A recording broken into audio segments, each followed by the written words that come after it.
ভারী বর্ষণে সৃষ্ট জলাবদ্ধতায় প্রায়ই দুর্বিষহ জীবন কাটে ফরিদপুরের সদরপুরের কৃষ্ণপুর এলাকার ২ শতাধিক পরিবারের। সেখানকার আরও খবর জানাতে সরাসরি যুক্ত হচ্ছেন আমাদের সহকর্মী মাহবুবুল ইসলাম পিকুল।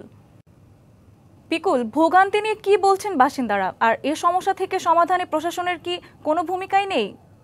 আপনার মাধ্যমে জানাতে চাই যে উজানের পানি বৃদ্ধি এবং অতি ভারী বৃষ্টির কারণে কিন্তু ফরিদপুরের সদরপুরের দিয়ারা নারকেলবাড়ি আর কৃষ্ণনগরের কিছু এলাকা পানিতে নিমজ্জিত হয়। নিমজ্জিতের ফলে কিন্তু এই অঞ্চলের শত শত মানুষের ভোগান্তির সীমা থাকে না। সবথেকে বেশি লোক যারা ছোট ছোট ছেলে মেয়ে আছে তাদের স্কুল বন্ধ হয়ে যায় এবং স্কুলে যাতায়াত করতে তাদের একেবারেই বন্ধ হয়ে কষ্ট হয়। এছাড়া ছোট শিশুদের নিয়ে যারা একেবারেই কোলের শিশু তাদের কিন্তু একটা ঝুঁকি থেকেই যায়। এ নিয়ে আমি উপজেলা প্রশাসনের সঙ্গে কথা বললে তিনি আমাকে জানিয়েছেন যে এখানে ড্রেনেজ যে ব্যবস্থাটা সেটা করা কঠিন হয়ে পড়ে, কারণ কি এখানকার যে মানুষগুলি ড্রেনেজ ব্যবস্থা চায় কিন্তু তারা জমি দিতে চায় না, যে তাদের নিজস্ব জমিতে দেবে ড্রেনেজের জন্য সেই জমিটা দেয় না। তবে তারা আন্তরিক ব্যাপারে তারা চেষ্টা করতেছে যে যাতে এই পানি নিমজ্জিত হয়, এই মানুষগুলি যাতে স্বাভাবিক জীবনে চলতে পারে, তার কারণে তারা একটা ড্রেনের ব্যবস্থা চিন্তা করতেছে। আর দিয়ারা নারকেলবাড়িয়া যে অঞ্চলগুলি আছে সেগুলি হচ্ছে পদ্মার একটা নিম্ন অঞ্চল। সে অঞ্চলে প্রতি বছরেই পানি এলেই নিমজ্জিত হয়, তাদের কিন্তু একেবারে বাড়িঘর নদীর পানিতে তলিয়ে যায়।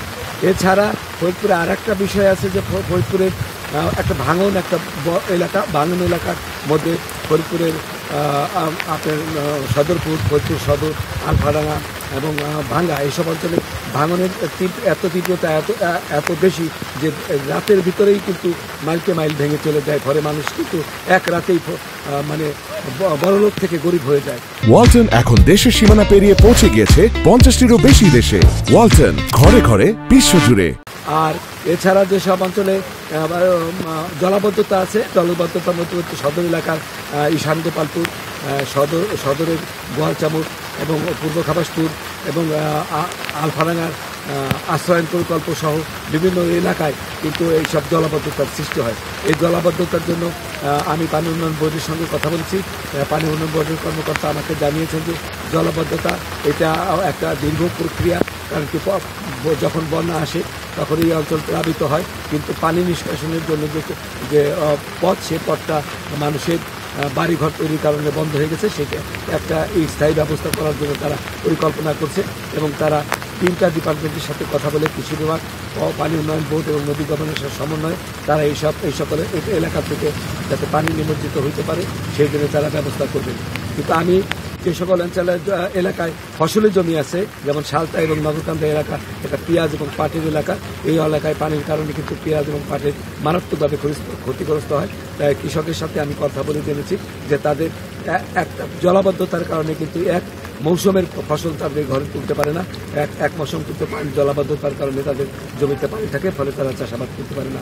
এছাড়া ফরিদপুর সদর উপজেলার চরমদন ইউনিয়ন, ডিগ্রিচর এবং নরচালেন ইউনিয়নে কিন্তু একই অবস্থা। এখন তারা তিল বা সরিষা বোনাবে বা এই মৌসুমে যে ফসলগুলি আছে, বাদাম আছে, তারা কিন্তু পানির কারণে এই ফসলগুলি চাষাবাদ করতে পারছে না।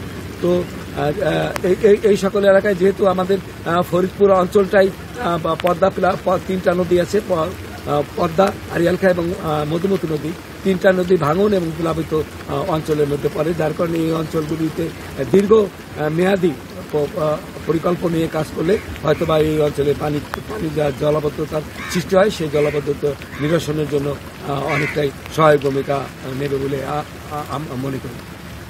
তো এই ছিল ফরিদপুরের জলাবদ্ধতা এবং ভাঙনের সর্বশেষ। পিকুল, আপনাকে ধন্যবাদ।